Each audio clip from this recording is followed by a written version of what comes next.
Hello everyone, I hope you are doing well. Today we will talk about how to fix or how to solve the problem of keeps freezing on the application of Candy Crush Saga. You will click on settings.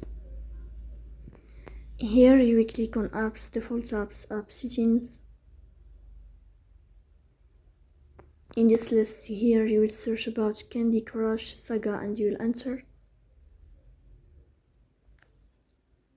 In this window of app info you will click on first stop and you will click OK. Here you will enter to the window of storage. In this page you will click on clear cache. In the end you will turn off your phone and you will wait a moment to restart your phone again to fix that problem. So that's all. Don't forget to support us by like and subscribe. See you next time and thank you for watching.